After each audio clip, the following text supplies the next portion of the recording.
Hello dear students, hello प्यारे बच्चों। इस वीडियो में डिस्कस करने वाले एक नया टॉपिक है। हमारा टॉपिक और डिस्कशन है सिक्स किंगडम क्लासिफिकेशन।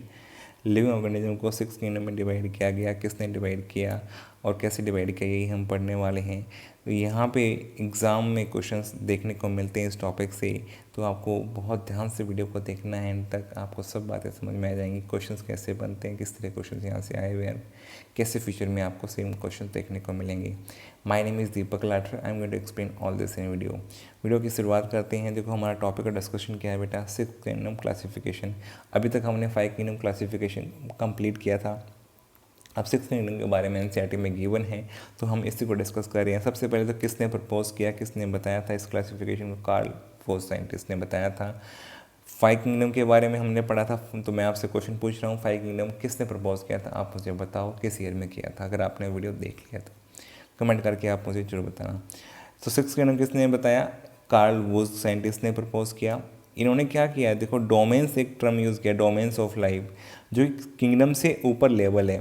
अगर मैं आपसे क्लासिफिकेशन कैटेगरी पूछूं तो कितनी बेसिक कैटेगरी होती हैं, ये भी आप मुझे बता सकते हैं। द लिविंग वर्ल्ड में ऑलरेडी इसके बारे में डिस्कशन हो चुका है, जहाँ पे बेसिक कितनी कैटेगरी होती है क्लासिफिकेशन बताई गई है, जिसमें से किंगडम भी एक है। और सुपर किंगडम, किंगडम से ऊपर की कैटेगरी बनाएगी, जिसको क्या बोला गया, equal to domain of life के बराबर है। तो आपको एक तो ये पता लग गया किंगडम से ऊपर सुपर किंगडम हो सकती है, और इस कैटेगरी को हम डोमेन ऑफ लाइफ बोलते हैं। तो ओवरऑल लिविंग ऑर्गेनिज्म को तीन डोमेन में डिवाइड किया गया on the basis of, question ये बहुत बार आ चुका है, किस बेसिस पे, क्या बेसिस लिया गया सुपर किंगडम में या फिर डोमेन्स में डिवाइड करने के लिए? 16S ribosomal RNA. Ribosomal RNA, ribosome के बारे में अगर आपको नहीं पता तो राइबोसोम का जो मैंने वीडियो बना रखा है आप उसको देखिए, वहाँ पे आपको समझ में आएगा राइबोसोमल आरएनए क्या होता है, जो राइबोसोम बनाने में रोल प्ले करते हैं। तीन टाइप्स के राइबोसोम हो सकते हैं, ऑलरेडी इसके बारे में डिस्कशन हो चुका है। अगर आपको ये नहीं पता तो आप मॉलिक्यूलर बेसिस वाले चैप्टर में जाइए, जहाँ पे मैंने आपको आरएनए के बारे में पढ़ाया है और टाइप्स ऑफ आरएनए पढ़ाए हैं। ट्रांसक्रिप्शन में भी इस चीज़ का डिस्कशन हुआ है, वहाँ पे ये सारी बातें आई हैं, तो आप वहाँ पे जाकर के इस वीडियो को देखिए, आपको सब समझ में आ जाएगा। लेकिन यहाँ पे याद क्या करना है, 16S राइबोसोमल आरएनए, क्योंकि ये स्मॉलर सब यूनिट कौन सी होती है राइबोसोम की, ये आपको पता होगा।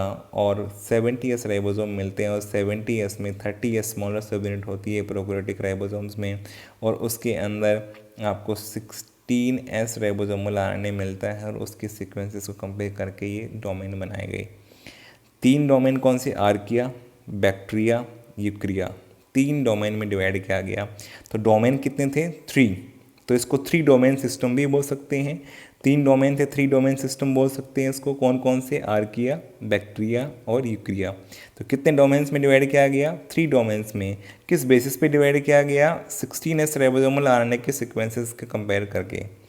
तो यहाँ पे जो आर्किया था डोमेन, इसको किंगडम आर्किड बैक्टीरिया बना दिया गया। इसमें सारे ऑर्गेनिज्म जो थे आर्किया के अंदर, वे सारे नए किंगडम आर्की बैक्टीरिया बना दिया। इससे पहले आप पूछोगे आर्की बैक्टीरिया किस किंगडम का पार्ट था, तो बेटा मोन्ड्रा का पार्ट था। ये मोन्ड्रा और ये यू बैक्टीरिया दोनों एक ही, sorry archaebacteria eubacteria एक ही किंगडम मोन्ड्रा का पार्ट थे फाइव किंगडम में। अब ये अलग दो किंगडम बना दिए गए, इसमें आर्की बैक्टीरिया को अलग कर दिया गया और यहाँ पे यू बैक्टीरिया को अलग कर दिया गया। और उसके पीछे का सिंपल सी कहानी थी, क्यों अलग किया गया आर्की बैक्टीरिया को? क्योंकि एब्सेंस ऑफ पेप्टिडोग्लाइकन, इनकी सेल वॉल में पेप्टिडोग्लाइकन नहीं मिला, तो इन ऑर्गेनिजम्स को ये बैक्टीरिया से अलग किंगडम में रखा गया। और presence of branch chain lipid थे मेम्ब्रेन के अंदर, जिसके बारे में हम डिटेल में पढ़ेंगे आगे भी। तो ब्रांच चेन लिपिड प्रेजेंट थे आर्की बैक्टीरिया के अंदर, इसलिए इनको ये बैक्टीरिया से अलग किया गया। Monolayer instead of phospholipid bilayer जो कॉमनली होती है मेम्ब्रेन में, उसकी जगह पे क्या था, यहाँ पे मोनोलेयर प्रेजेंट थी। तो ये इनको अलग बनाता है आर्की बैक्टीरिया को। तो क्वेश्चन आ सकता है ऐसा क्या डिफरेंस था आर्की बैक्टीरिया का, ये बैक्टीरिया से अलग किया गया 3 डोमेन सिस्टम या 6 किंगडम क्लासिफिकेशन में? तो absence of peptidoglycan cell wall के अंदर नहीं होता है, और ब्रांच चेन लिपिड होते हैं मेम्ब्रेन के अंदर। तो ये इनके बीच में जो है एक मेजर डिफरेंस था, दैट इज़ वाई इनको अलग किया गया। तो यहाँ पे ये बातें आपको समझ में आ गई। ये क्वेश्चन बहुत ही इंपॉर्टेंट है अपने आप में कि मोनोलेयर होती है, यहाँ पे बाइलेयर की जगह पे कॉमनली मेम्ब्रेन में बाइलेयर होती है, फॉस्फोलिपिड बाइलेयर, जिसके बारे में हम पढ़ चुके हैं। मेम्ब्रेन के मॉडल पढ़ चुके हैं, हम फ्लूइड मोज़ेक मॉडल के बारे में डिस्कस कर चुके हैं। उसमें बताया था कैसी थी लेयर, हमारी बाइलेयर थी। यहाँ पे मोनोलेयर मिली थी क्योंकि ये सबसे पहले ऑर्गेनिज्म से जहाँ से एवोल्यूशन स्टार्ट हुआ था आर्की बैक्टीरिया से।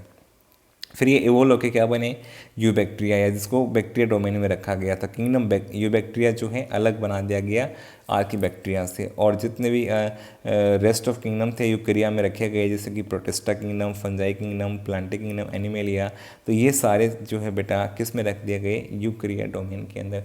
तो यहाँ पे इसको हम 3 डोमेन सिस्टम भी बोलते हैं। इसको हम क्या बोलते हैं बेटा, 3 डोमेन सिस्टम, या फिर इसे हम क्या बोल सकते हैं, 6 किंगडम क्लासिफिकेशन। तो आप देख सकते हैं 3 डोमेन कौन कौन से हैं, जिसमें आर्किया, बैक्टीरिया और जो है यूकैरिया, यहाँ पे 3 डोमेन्स हैं जो यहाँ पे प्रेजेंट है, आप देख सकते हैं।